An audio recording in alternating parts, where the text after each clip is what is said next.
Some people say that it's bad to do that. What? Stacking the rocks on. One of these, and then I got the other one. This is so much better, right? More expensive. This is like the RB beef or something. Oh yeah. That Jerky Co ones are right. They're not too dear. It's like $6 I think. You get like 100 grams, something like that. $12, 100 grams.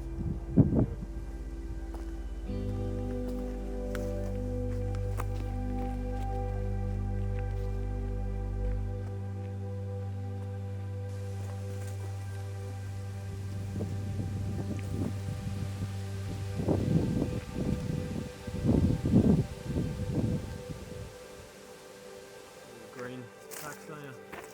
Good.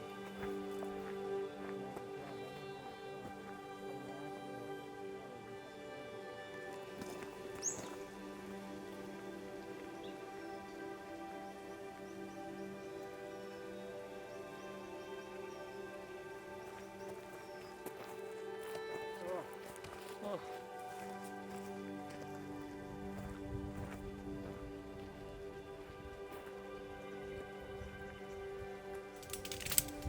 I thought that was a freestanding one. Oh, it is. But I wouldn't use it out in the wind as a freestanding. Yeah, oh yeah.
I've got it with me now. It doesn't weigh very much, I suppose. Oh, it came in handy that time. Yeah, it does.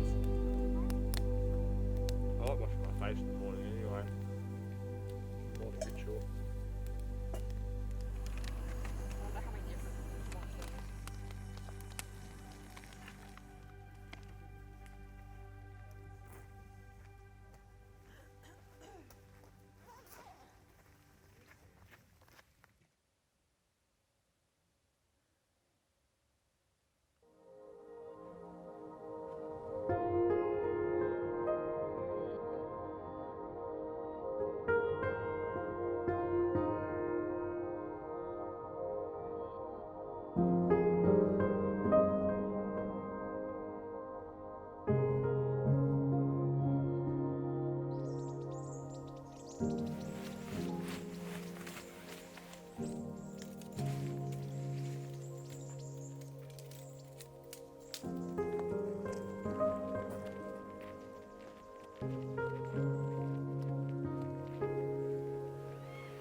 Well, I hope you enjoyed that short overnight section of the Bibbulmun Track.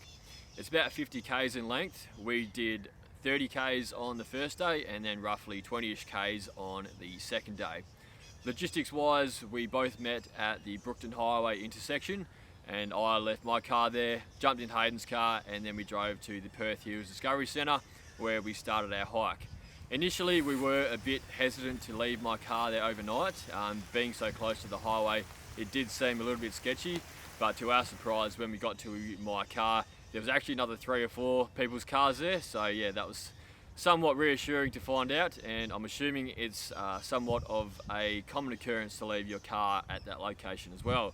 So that was good to know. But yeah, we ended up hiking roughly about 30ish k's where we stayed at Beraking Camp Site. There was, including myself and Hayden, another 3 groups staying there. So it was a bit more crowded than I was expecting, but I'm assuming that's something to do with school holidays. So overall, I thought the hike was relatively decent. In my opinion, it would suit someone that's just getting into overnight hiking and you're looking to share that experience with someone else, especially if you can do the whole kind of car ferry thing. I think this trail works an absolute treat. So in saying that, I thought the first day was a fair bit more interesting than the second day.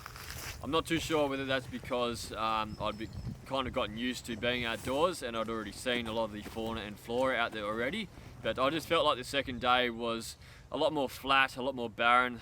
There wasn't too many more interesting flowers and stuff to look at, and I also felt like the trail was more on four-wheel drive tracks than anything. So it kind of almost dragged out for me a little bit on the second day.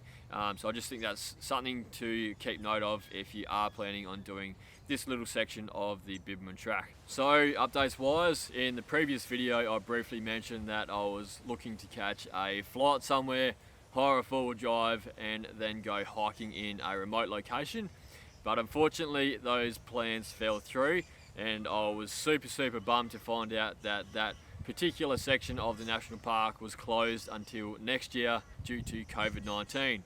So I basically had everything booked out to a T, everything was planned, and I was just about ready to book those flights, and I thought I'd do one final check and ring up the ranger just to confirm that the overnight section was actually open.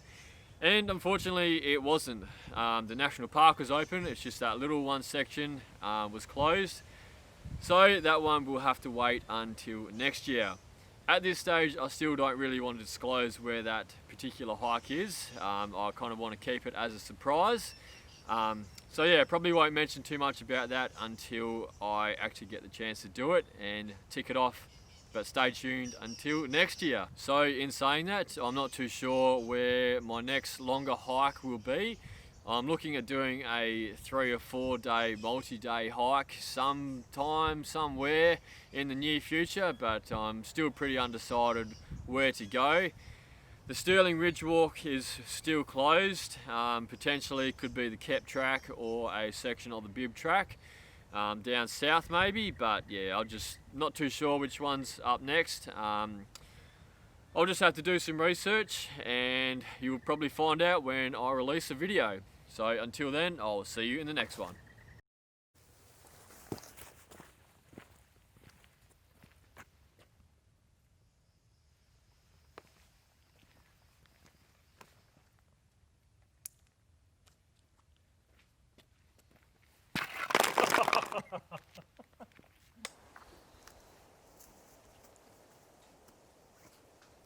Yeah, I noticed that before. Yeah, you would, wouldn't you? I was going to say something, I'm like, nah.